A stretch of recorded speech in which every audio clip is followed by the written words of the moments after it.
여러분, 우리가 예수님을 믿는다는 것을 어떻게 표현할 수 있을까요? 여러분, 우리가 예수님 믿는다는 것이 무엇입니까? 그리고 그것을 어떻게 우리가 증명할 수 있을까요? 우리가 오늘처럼 이렇게 예배를 드리는 것, 또 교회를 다닌다, 이런 표현으로 나는 예수님을 믿는다, 이렇게 다 설명이 될 수 있을까요?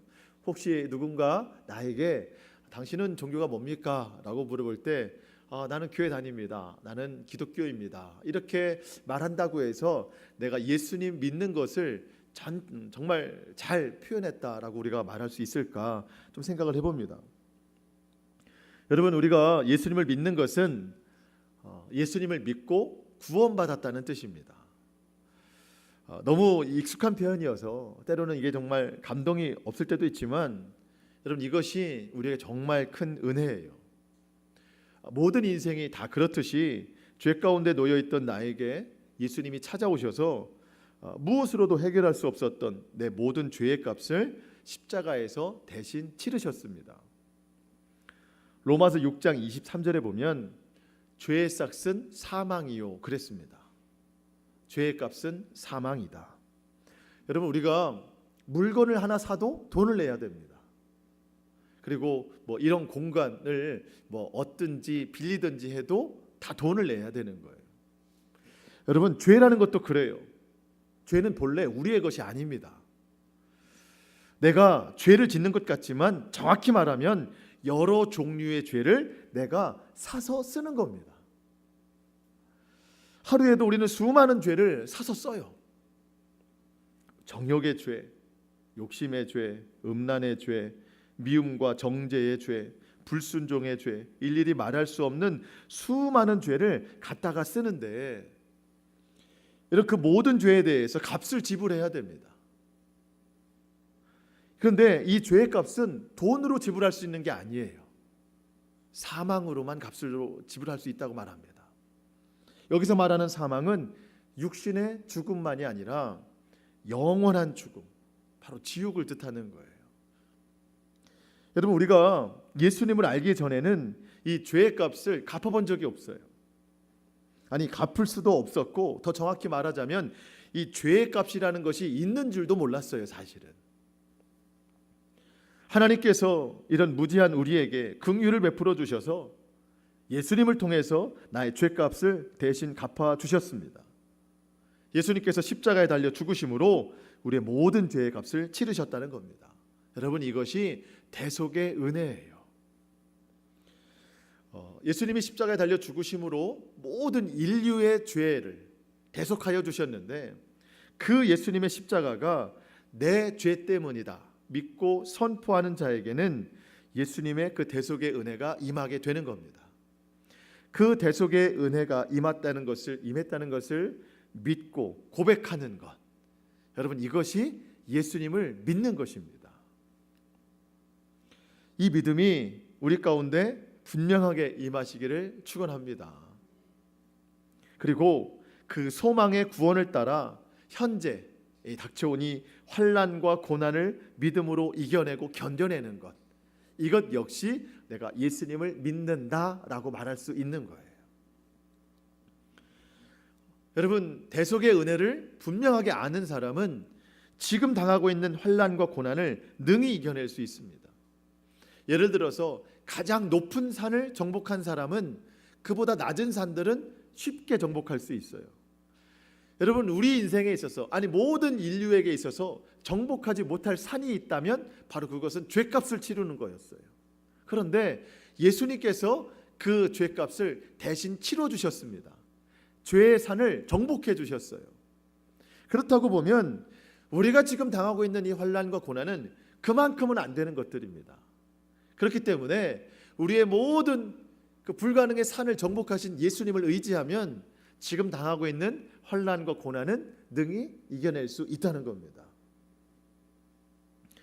그런 의미에서 사도 바울은 고린도후서 4장 17절 18절에서 이런 고백을 했는데요, 여러분 한번 들어보세요. 우리가 잠시 받는 환난에 경한 것이 지극히 크고 영원한 영광에 중한 것을 우리에게 이루게 함이니.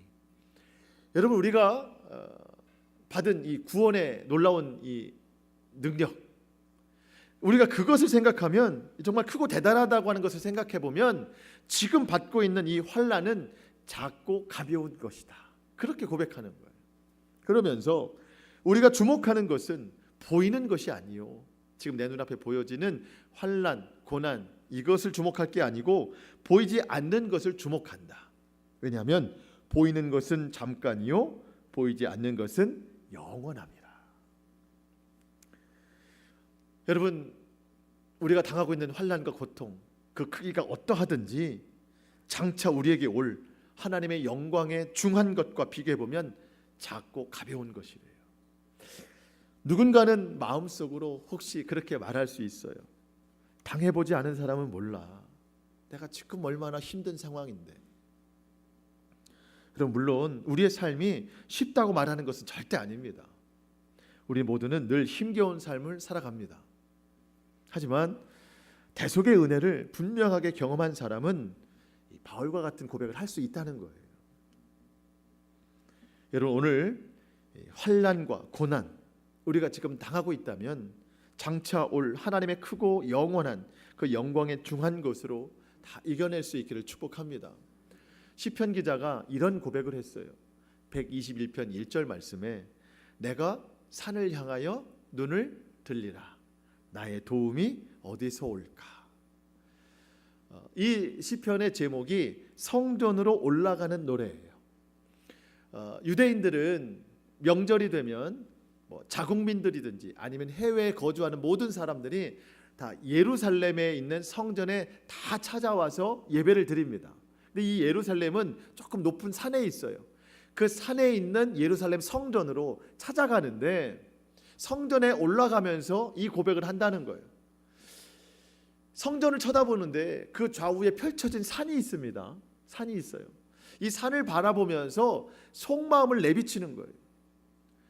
성전에 오르기까지 이 삶에서 겪은 이 모든 고통, 이 환난 여전히 마음속에 있거든요. 내가 당하고 있는 이 고난 중에 과연 나의 도움이 어디서 올까? 나의 도움이 어디서 올까? 불편한 마음으로 그렇게 올라가는 거예요. 그랬는데 주변에 펼쳐진 그 산을 바라보면서 정답을 내리게 되는 겁니다. 2절에서 그렇게 고백하잖아요. 나의 도움은 천지를 지으신 여호와에게서로다. 지금 당장 저 산과 같은 이 곤란하고 힘든 일들이 내 삶에 너무 많은데 과연 나에게 도움을 줄 사람이 누구냐 했는데 오히려 그 산이 대답이 된 거예요. 저 산을 지으신 하나님, 천지 만물을 지으신 하나님, 그 하나님에게서 나의 도움은 온다. 그러면서 근심이 변하여 노래가 된 거예요. 그래서 성전에 올라가며 부르는 노래. 여러분, 이것이 예수님을 믿는다라고 말할 수 있는 거예요. 여러분, 오늘 성전에 나오시기까지 마음에 여러 가지 어려움들이 있었잖아요. 불편하고 힘든 무거운 짐들, 환난과 고통이 있었을 텐데 여러분, 오늘 예배를 통해서 그 모든 것이 사라지고 마음의 평안과 감사와 기쁨이 넘쳐나시기를 축복합니다. 여러분, 이러한 중심을 우리가 외적으로 표현하는 것이 예배라는 겁니다. 내가 예수님을 믿는다는 것이 난 오늘도 예배 드렸는데, 난 오늘도 교회 갔다 왔는데, 여러분, 이 정도로 우리가 예수님을 믿는다고 표현할 수 있는 게 아닙니다. 여러분, 우리의 예배는 대속의 은혜를 정말 경험한, 그리고 환난과 고통을 천지를 지으신 여호와로부터 도움을 받고 감사로 노래하는 그 표현이 나오는 것이 진짜 예배라는 겁니다. 그래서 여러분, 진짜 예배를 드리는 사람은 늘 찬양과 감사가 막 흘러넘쳐요. 다윗과 같이 내 잔이 흘러 넘치나이다. 내 입에서 찬양과 감사가 막 흘러넘쳐요.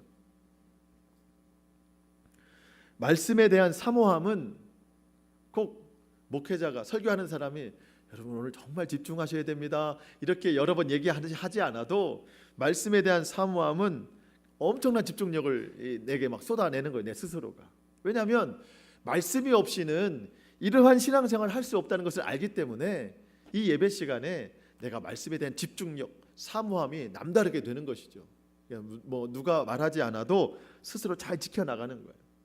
기도에 대한 간절함은 말할 것도 없고요. 성도의 서로 이 교제는 정말 사랑이 흘러넘치는 교제가 이루어지게 되는 것입니다. 여러분, 이것이 예수 그리스도 십자가 대속의 은혜로부터 시작된 온전한 신앙생활입니다. 이렇게 예수를 믿는다고 하는 것은 대속의 은혜를 내가 분명히 아는 것, 그리고 그 구원의 소망으로부터 환난과 고난을 이겨내는 그 모든 삶을 우리가 예수님을 믿는다라고 말할 수 있는데, 또 한 가지 우리가 예수님을 믿는다는 것을 어떻게 표현할 수 있을까? 다른 말로 내가 예수를 믿는 것을 어떻게 증명할 수 있을까 했을 때, 여러분, 변화를 이야기할 수 있습니다. 변화. 여러분, 예수님을 믿는다는 것은 이전과는 다른 삶을 살아간다는 것인데, 나는 예수님 믿고 얼마나 변화됐는가? 여러분, 하나님의 살아계심, 그리고 내가 예수님을 믿는 것, 이것을 어떻게 증명할 수 있을까 했을 때, 내가 변화된 것으로 가장 큰 증명을 보일 수 있는 거예요. 사실은 우리의 가정도 마찬가지입니다. 우리 가정이 예수님 믿는 가정이잖아요. 예수님 믿고 얼마나 달라졌는가. 예수만 섬기는 집, 또 성령으로 충만한 가정, 말씀으로 충만한 가정, 그래서 하나님 나라를 살아가는 우리의 가정이 되고 있잖아요. 예. 그렇다면 이것을 무엇으로 증명할 수 있는가? 무엇으로 증명할 수 있는가 봤을 때 변화라는 거예요. 변화. 누군가 나를 보고, 예수 믿지 않는 사람이 나를 보고, 혹은 믿음이 정말 연약한 사람이 나를 보고, 야, 저 사람 보니까 하나님 살아계신 것 같다. 저 가정을 보니까 예수님은 분명히 믿어야 되는 것 같다. 여러분, 이렇게 고백할 수 있을 정도로 나와 우리의 가정이 변화를 이룰 수 있느냐는 겁니다. 그런데 우리는 이 변화에 대한 생각만 하면 정말 부끄러울 수밖에 없어요. 하나님 앞에 부끄럽고, 나를 구원하신 십자가 앞에 부끄러울 수밖에 없습니다. 왜 그래요? 여전히 변화되지 못한 모습이 많기 때문에. 여전히 나의 삶은 세상에 속해 있고, 여전히 삶의 목표도 이전과 다르지 않고, 내 마음을 막 뒤져봐도 선한 것이 없어요. 내 입에서는 선한 말보다는 정말 좋지 않은 말들이 더 많이 나갈 때도 많이 있습니다. 예수님이 말씀하셨어요. 나는 온유하고 겸손하니 내게 배워라. 여러분, 신앙생활이라고 하는 것이 예수님의 온유와 겸손을 배우는 것인데, 우리는 거꾸로 해요. 내 기준에다가 예수님을 갖다 맞추는 어긋난 신앙생활을 하는 겁니다. 나에게 예수님을 갖다 맞춰요. 그러니까 내 성격대로 예수님을 믿는다는 것이죠. 그랬더니 변화가 일어나지 않는 겁니다. 여러분, 오늘 우리가 정말 잘 생각해 봐야 될 것은, 여전히 변화되지 못한 것에 대한 어떤 죄책감을 우리가 갖기 전에, 변화되지 못했는가, 왜 변화되지 못했는가에 대한 그 시작점을 우리가 정말 잘 알아야 된다는 겁니다. 이것이 오늘 굉장히 중요해요. 여러분, 삶의 변화는 절대로 내가 해낼 수 있는 것이 아닙니다. 일단 마음의 안정부터 취하세요. 삶의 변화는 내가 해낼 수 있는 게 아니에요. 절대 그럴 수 없습니다. 여러분, 아무리 다짐해도 변하던가요? 안 변해요. 우리는 안 변합니다. 절대 내 힘으로는 변화될 수가 없어요. 삶의 변화를 못 이루는 것이 잘못된 것이 아니라, 그 변화를 이룰 수 있는 그 근거를 여전히 잘 알지 못했던 것이 잘못된 거예요. 물론 알아도 또 잊어버리고 또 잊어버려서 그 능력을 나타내지 못하는 것이 안타깝긴 하지만, 그래서 우리는 계속해서 말씀을 들어야 됩니다. 여러분, 오늘 말씀을 통해서 내 인생의 삶의 변화를 이룰 수 있는 그 시작점, 그것이 정말 바로 서는 시간 될 수 있기를 축복합니다. 오늘 말씀이 이게 핵심이에요. 이것만 잘 들으셔도 됩니다.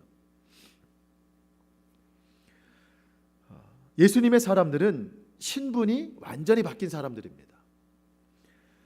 요한복음 1장 12절 말씀, 영접하는 자, 곧 그 이름을 믿는 자들에게는 하나님의 자녀가 되는 권세를 주셨으니. 저는 요한복음 3장 16절 말씀, 여러분 다 외우시잖아요. 요한복음 3장 16절 말씀 그 다음으로 우리가 꼭 외워야 될 말씀이 저는 이 말씀이라고 생각해요. 요한복음 1장 12절 한번 따라해 보시겠습니다. 영접하는 자, 곧 그 이름을 믿는 자들에게는 하나님의 자녀가 되는 권세를 주셨으니. 한번 해보겠습니다. 영접하는 자부터 시작합니다. 시작. 영접하는 자, 곧 그 이름을 믿는 자들에게는 하나님의 자녀가 되는 권세를 주셨으니. 아멘. 세 가지만 기억하면 됩니다. 영접하는 자, 믿는 자는 하나님의 자녀가 되는 권세. 영접하여 믿는 자는 하나님의 자녀가 되는 권세를 주셨다. 여러분, 이것을 우린 꼭 기억해야 됩니다. 이것이 변화의 시작점이라는 거예요. 여러분, 예수님은 하나님의 아들이신데 육신으로는 요셉과 마리아에게서 태어나셨습니다. 그렇죠? 영으로는 하나님의 아들입니다. 그런데 육신으로는 요셉과 마리아에게서 태어나셨습니다. 여러분, 우리도 육신의 부모가 있습니다. 또 우리도 육신의 부모가 되기도 하고요. 사람도 육신의 부모가 있는데 영의 부모가 있었어요. 본래 그 영의 부모가 여러분 마귀였어요. 우리는 죄의 자녀였습니다. 사탄의 자녀였습니다. 여러분, 이것은 최초의 사람이었던 아담 이후로 정말 불가항력적인 죄의 유전이었습니다. 이것은 그냥 모든 사람이라면 타고난 유전이었어요. 영적 유전. 그래서 모든 인생은 다 사단의 자녀, 죄의 자녀였습니다. 사도 바울이 에베소 교회에게, 성도들에게 이런 권면을 하는데, 에베소서 2장 2절 말씀, 그때에 너희는, 그러니까 예수님을 믿기 전에 여러분들은 그 가운데 행하여 이 세상 풍조를 따르고, 지금은 여러분들이 예수님을 믿지만 그때에는 이 세상 풍조를 따랐고 공중권세 잡은 자를 따랐으니. 마귀의 자녀였습니다. 죄의 노예였습니다. 공중권세 잡은 자를 따라다녔습니다. 시키는 대로 했어요. 곧 지금 불순종의 아들들 가운데에서 역사하는 영이라. 하나님의 말씀에 불순종하는 사단, 그 악한 영을 타고난 자들, 이것이 본래 우리였다는 겁니다. 그러면서 이어서 하는 말이, 전에는 우리도, 사도 바울도 다 그 가운데에서 우리의 육체의 욕심을 따라 지내며, 예수님을 알기 전에는 육체의 욕심을 따라 지냈다고 말하고, 육체와 마음이 원하는 것을 하여 다른 이들과 같이 본질상 진노의 자녀이었더니. 우리는 진노의 자녀, 사단의 자녀이었더니. 여러분, 사람이 제일 어리석을 때가 언제인 줄 아세요? 자기 힘으로 산다, 자기 스스로 살아간다 생각할 때가 제일 어리석은 겁니다. 여러분, 사람은 영적인 존재예요. 두 영 중에 하나의 지배를 받고 살아가는데, 하나님의 영을 받고 지배를 받고 살아가느냐, 아니면 본질상 진노의 영, 사탄의 영의 지배를 받고 살아가느냐, 둘 중에 하나예요. 눈에 보이는 것은 사람이 스스로 살아가는 것 같지만 아닙니다. 하나님의 영 아니면 사탄의 영, 둘 중에 하나의 지배를 받고 살아가는 겁니다.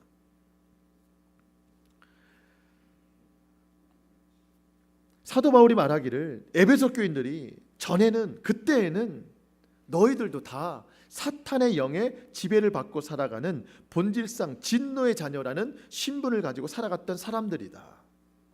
그들이 했던 행동은 다 같이 육체의 욕심을 따라 살아가고 육체와 마음이 원하는 것을 하면서 살아갔다. 선한 열매는 하나도 맺지 못했다. 이해를 돕기 위해서 여러분, 성경에서 이런 삶을 대표적으로 살아갔던 사람이 삭개오였어요. 삭개오는 사람들이 다 죄인이라고 말했습니다. 자국민들의 세금을 강탈해서 다 뜯어가지고 로마에다 바치는 사람이었잖아요. 그 사람들이 그 세리라는 직업을 가진 이 삭개오를 보고 죄인 중에 죄인이다 막 그렇게 얘기를 했어요. 여러분 그럴수록 삭개오 마음이 어떻겠어요? 이 세리라는 옷을 더 여미었습니다. 더 굳게 입고 자기에게 그렇게 말하는 사람들을 위해서 더 강제 징수를 하는 거죠. 여러분 육체의 욕심을 따라 살아가는 거예요. 그때부터 더욱 육체와 마음이 원하는 것을 막 하면서 살아갑니다. 이 마음에 막 증오가 있었겠죠. 돈을 더 벌고자 하는 이 본질상 육체의 마음이 막 시키는 대로 하면서 살아갔어요. 자, 여러분 그때까지만 해도 삭개오는 본질상 진노의 자녀라는 신분이었기 때문이라는 사실에 우리는 반박할 여지가 없어요. 그렇죠? 사람들이 그를 죄인이다 불러서 그가 죄인이 아니라 그 스스로 자체가 죄인이었습니다. 왜? 본질상 진노의 자녀였기 때문에. 그런 삭개오에게 예수님 찾아오셨어요. 삭개오는 예수님이 궁금했습니다. 삭개오가 예수님을 만나고자 하는 열심은 그저 나무 위로 올라가는 것뿐이었습니다. 그때 예수님께서 수많은 사람들 중에 유독 삭개오를 집중하셔서 그를 쳐다보신 것, 그리고 그에게 말씀하신 것으로 예수님의 사랑을 표현하셨어요. 삭개오야, 속히 내려와라. 내가 오늘 내 집에 유하여야 하겠다. 여러분, 예수님이 단지 그의 집에 가고 싶은 게 아니에요. 삭개오 보고 어유 야 나무 위가 위험하다 빨리 내려와라 그런 뜻이 아닙니다. 삭개오야, 본질상 진노의 자리 거기서 내려와라. 내가 오늘 너의 집에 가겠다. 그것은 이제 너의 신분이 본질상 진노의 자녀에서 하나님의 자녀로 너의 신분이 바뀌게 될 것이다. 성경은 참 놀랍습니다. 예수님의 이 말씀에 삭개오의 행동을 보십시오. 누가복음 19장 6절 말씀에 급히 내려와 즐거워하며 영접하거늘. 요한복음 1장 12절 말씀, 영접하는 자, 그 이름을 믿는 자들에게는 하나님의 자녀가 되는 권세를 주셨으니. 영접하는 자, 삭개오가 나무에서 내려오더니 영접하거늘, 신분이 바뀌는 순간이에요. 그리고 예수님을 그의 집으로 모셨습니다. 이 집의 주인이 더 이상 돈이 아니에요. 권세와 명예가 아닙니다. 예수님이 이 집의 주인이라는 것을 확증하는 순간이었습니다. 그때 비로소 삭개오 삶의 변화가 일어나기 시작합니다. 누가복음 19장 8절 말씀, 삭개오가 서서 주께 여짜오되 주여 보시옵소서, 내 소유의 절반을 가난한 자들에게 나눠주겠사오며 만일 누구의 것을 속여 빼앗은 일이 있으면 내 갑절이나 갚겠나이다. 여러분, 단지 돈을 환원한다는 뜻이 아닙니다. 그 심령의 중심이 변화가 일어났다는 뜻입니다. 이것 말고도 또 다른 선한 행동들이 삭개오에게는 많이 일어났을 것입니다. 신분의 변화, 어쩌면 삭개오의 인생에 처음 찾아오는 변화일 거예요. 여러분, 삶의 변화는 신분의 변화를 분명하게 알게 되는 시점부터 일어나게 되는 것입니다. 여러분, 요한복음 1장 12절 말씀을 제쳐놓고 나는 왜 변하지 않지? 나는 왜 예수를 믿었는데도 지금까지 이렇게 살아가지? 라고 말하는 건 맞지 않는다는 뜻이에요. 그건 변화될 수 있는 일이 아니라는 뜻입니다. 여러분, 우리의 옛 신분이었던 본질상 진노의 자녀는 선한 양심을 가질 수 없게 합니다. 선한 행동을 할 수 없게 한다는 뜻입니다. 간혹 누구는 그래요. 나는 선한 마음도 가졌고 선한 행동도 한 적이 있어. 여러분, 그것은 정말 성품으로 할 수 있는 것은 한계가 있어요. 아주 일시적인 것이고, 여러분, 그 속에 본질적인 성품이 변화되지 않았기 때문에 그것이 전부라고 말할 수는 없는 겁니다.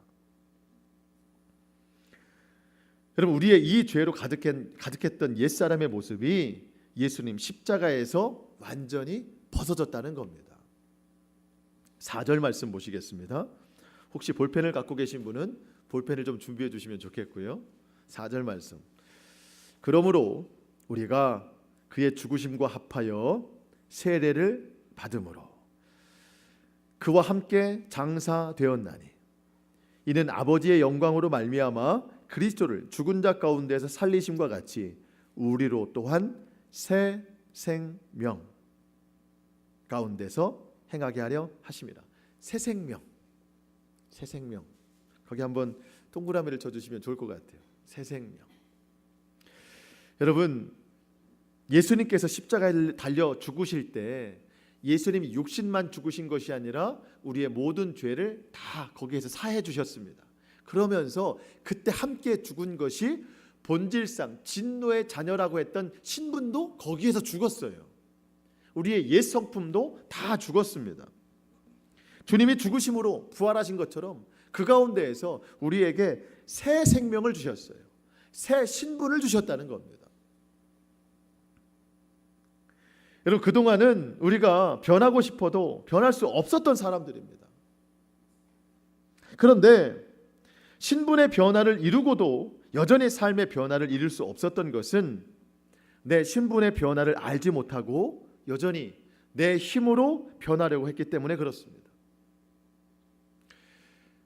한 어린아이가 있어요. 친구들과 공을 던지는 놀이를 하고 있습니다. 열심히 잘 던져도 잘 던져지지가 않아요. 오른손으로 힘세게 던져도 잘 되지가 않아요. 또래 친구들과 함께 노는데 충분히 할 수 있을 것 같은데 잘 안 돼요. 더 잘 던지기 위해서 열심히 공을 던집니다. 그런데 할 수가 없어요. 우연찮게 왼손으로 던져봤더니 너무 잘 던져지는 거예요. 이 아이는 왼손잡이에요. 오른손으로 불편해서 아무리 잘 하려고 해도 되지 않는 겁니다. 왜? 이 아이는 왼손잡이기 때문에. 여러분, 우리의 힘으로 아무리 잘 하려고 해도 변화될 수가 없는 거예요. 본질상 진노의 자녀라는 생각 가지고는 절대 변할 수 없는 겁니다. 하나님의 자녀라는 신분의 변화를 내가 알고부터 그때부터는 자연스럽게 되어지는 겁니다. 아무리 오른손으로 노력해도 불편하죠. 안 됩니다. 왼손은 자연스럽게 되어지는 거예요. 몰랐던 것이지.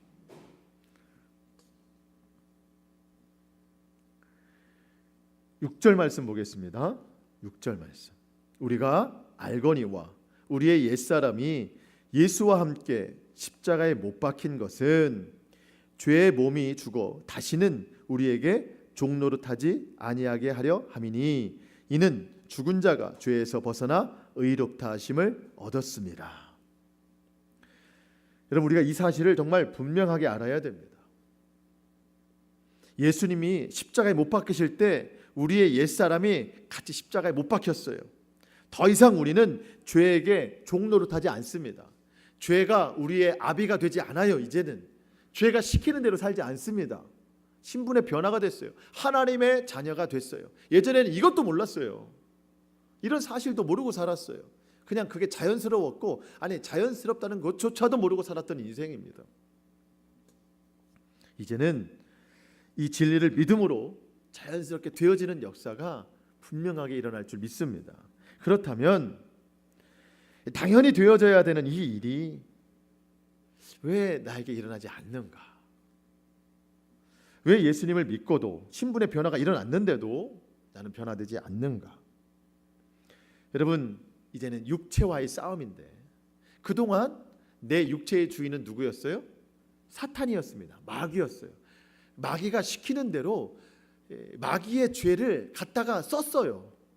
그 죄를 막 썼어요. 하루에도 몇 개씩 죄를 갖다 썼어요. 마귀가 자꾸 공급해주는 그 죄를 갖다가 막 썼단 말이죠. 그 죄의 값은 사망이어서 우리는 영원한 죽음을 죽을 수밖에 없었는데 주님이 십자가에 달려 죽으심으로 두 가지를 해결해 주셨는데, 하나는 그동안 썼던 죄의 값을 다 해결해 주셨고, 또 하나는 더 이상 마귀로부터 죄를 공급받지 않도록 그걸 차단하셨다는 이야기입니다. 더 이상 난 마귀의 자녀가 아니고 하나님의 자녀가 되었습니다. 그런데 여러분, 여전히 남아있는 것은 우리의 육신입니다. 우리의 육신. 이 육신이 이제는, 과거에는 사단의 통제를 받았다면 이제는 그것을 딱 줄을 잘라버렸어요. 내 주인이 누구예요? 예수님이십니다. 예수님. 내 육신의 주인은 예수님이세요. 내 마음에 예수님이 들어오셨습니다. 그럼 더 이상 사단은 우리에게 아무 말 하지 않아요. 물론 뭐 옆에서 자꾸 유혹은 하지만 내 중심에 들어와서 얘기는 안 해요. 옛날처럼. 내 중심에서 말씀하시는 예수 그리스도, 이분의 말씀에 순종하는 단계가 남은 거예요. 이제 그 순종을 못해서 우리가 여전히 변화되지 않더라는 겁니다. 여러분 이해되셨나요? 여러분 우리가 이 단계에 오기까지 오래 걸렸어요. 사실은 이거를 알기까지도 정말 오래 걸렸지만 이거를 안다고 하는 것은 정말 놀라운 일입니다. 이 진리를 깨닫는다고 하는 것은. 여러분 세상 사람들은 이런 거 몰라요. 뭐 사탄이 자기를 움직인다는 것조차도 몰라요. 여전히 죄의 종로를 타면서 살아가는 거예요. 그걸 인식조차 모르면서 살아가면서 결국은 죄의 값을 치르게 되는 것이 믿지 않은 영혼들입니다. 근데 우리는 예수님을 믿게 됐고 또 이 진리를 알게 됐다는 거예요. 이전까지는 죄가 나를 부르면 무조건 달려갈 거야. 우리 무조건 달려갔어요. 그냥 뭐 즉각 반응했었어요. 근데 주님이 차단시켰어요. 더 이상 나는 죄에 대해서 반응하지 않습니다. 11절 말씀. 11절 말씀 우리 한번 같이 읽어보겠습니다. 시작. 이와 같이 너희도 너희 자신을 죄에 대하여는 죽은 자요 그리스도 예수 안에서 하나님께 대하여는 살아있는 자로 여길지어다. 아멘. 쉽게 말해서 누군가 내가 오늘 미워하고자 하는 마음이 생기려고 그래요. 아니 그러한 상황이 생겼어요. 예전 같으면 사탄이 당연히 나에게 미워해라, 미움의 죄를 내 눈앞에 갖다 놔요. 그러면 우리는 즉각적으로 그거를 갖다가 쓴단 말이죠. 갖다 쓰는 거예요. 뭐 미움만 갖다 쓰는 게 아니에요. 미워하는 저 사람을 위해서 정죄의 마음, 비판의 마음, 이 죄까지 다 갖다 쓰는 거예요. 아주 갖다 뒤밀었어요. 사탄이. 우리는 자연스럽게 썼단 말이죠. 죄의 자녀였기 때문에. 근데 여러분 이제는 나는 이 죄에 대해서는 죽은 자예요. 십자가에 다 죽었어요. 물론 사탄이 여전히 우리 몸 밖에서 여전히 유혹은 하겠지만 나는 더 이상 거기에 반응하지 않아도 된다는 사람이라는 것을 우리가 알아야 된다는 거예요. 이것을 아는 것이 굉장히 중요합니다. 사탄이 또 우리를 유혹할 때 아니야, 나는 죄에 대해서는 죽은 사람이야. 내 주인은 예수님이야. 더 이상 사탄이 주는 그 죄에 대해서 내 육신이 반응하지 않을 거야.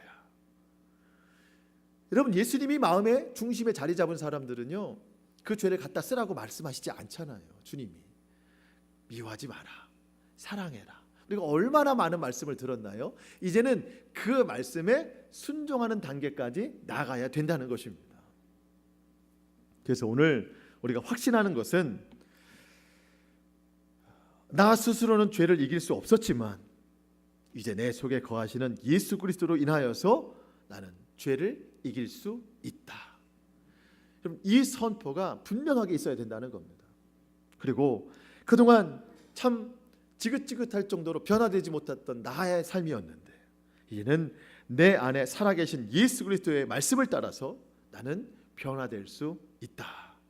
여러분 이렇게 선포되어야 됩니다.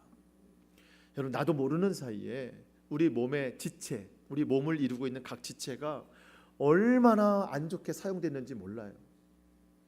여러분 내 마음이 미움으로 가득 찼잖아요. 이거 불의의 병기로 사용된 거예요. 본래 내가 그런 사람이 아니잖아요. 우리는 본래 하나님의 형상대로 창조된 사람들입니다. 근데 마귀가 주는 것 때문에 내 마음이 강도의 소굴이 된 거예요. 우리의 입술은 얼마나 부정하게 많이 사용됐습니까? 우리의 손과 발은 얼마나 죄를 많이 지었어요. 주님이 선하게 사용하라고 주신 이 모든 선물들을 그동안은 참 악하게 사용됐더라는 겁니다. 불의의 무기로 사용됐더라는 겁니다. 이제는 더 이상 우리가 그러면 안 된다는 거예요. 전에는 그랬을지라도 이제는 우리가 깨달았으니 선한 일에 사용되어야 된다는 겁니다. 우리 12절, 13절 말씀 우리 같이 한번 읽어보겠습니다. 12절, 13절 말씀 시작. 그러므로 너희는 죄가 너희 죽을 몸을 지배하지 못하게 하여 몸의 사욕에 순종하지 말고 또한 너희 지체를 불의의 무기로 죄에게 내두지 말고 오직 너희 자신을 죽은 자 가운데서 다시 살아난 자 같이 하나님께 드리라. 너희 지체를 의의 무기로 하나님께 드리라. 아멘. 우리의 지체, 손, 발, 마음, 생각, 머리, 눈, 코, 이 모든 것, 이 다 모든 것을 더 이상 불의의 무기, 사단의 종로를 타는 것에 쓰임 받지 않고 이제는 신분의 변화를 이루었으니 하나님의 자녀, 그 권세로서 주님의 선한 일들에 사용될 수 있기를 축복합니다. 여러분, 가끔 제일 무서운 말 들을 때가 있어요. 그게 뭐냐면 나 때문에 누가 예수님 못 믿는다는 거, 나 때문에 교회를 안 나가겠다는 이야기. 이게 정말 세상에서 제일 무서운 이야기. 여러분이 나 때문에 내가 변화되지 못한 그 상황 때문에 누군가 예수 믿기를 꺼려 한다면 여러분, 이것만큼 불의의 병기로 사용되는 지체가 없을 정도로 정말 안타까운 일입니다. 우리 모두가 하나님 앞에 의의 무기로 사용될 수 있기를 축복합니다. 여러분, 이제는 내 육체가 예수님 말씀에 순종하는 단계만 남았습니다. 순종하는 단계. 여기까지 오는 것도 한참 걸렸고 이 진리를 아는 것도 참 위대한 삶이에요. 이제는 내 육체가 더 이상 죄에 대해서는 반응하지 않아요. 죄에 대해서는 죽은 자예요. 이제는 살아계신 하나님이 내 마음의 주인이세요. 내 마음속에서 말씀하시는 그 주님의 말씀대로 살아가는 삶이 되어야 됩니다.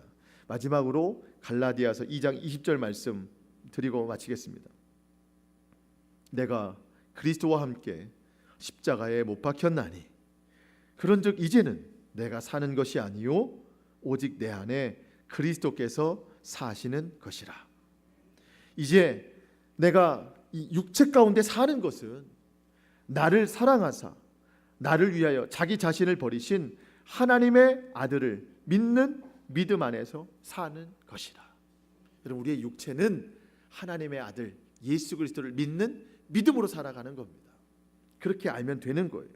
더 이상 죄의 종노릇 하지 않습니다. 우리에게 새 생명 주신 하나님 뜻대로 살아갑니다. 이제 우리가 오늘부터 또 살아갈 때 분명히 죄의 유혹이 또 있긴 있을 겁니다. 그때 성령님께서 내 마음에 근심하시면서 말씀하실 거예요. 죄를 뿌리쳐라. 죄의 종노릇 하지 마라. 불의의 무기로 사용되지 마라. 우리가 말 한마디를 해도 행동 하나를 해도 생각과 마음을 품을 때에도 내 육체로서 하지 말고 내 육신의 주인 되시는 예수 그리스도의 마음대로 할 수 있기를 축복합니다. 여러분, 우리가 이 단계까지 올 수 있었던 것도 정말 말할 수 없는 은혜예요. 이제 순종의 단계로 한 걸음 한 걸음 나아가야 됩니다.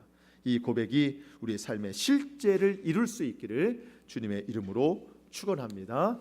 아멘. 기도하겠습니다.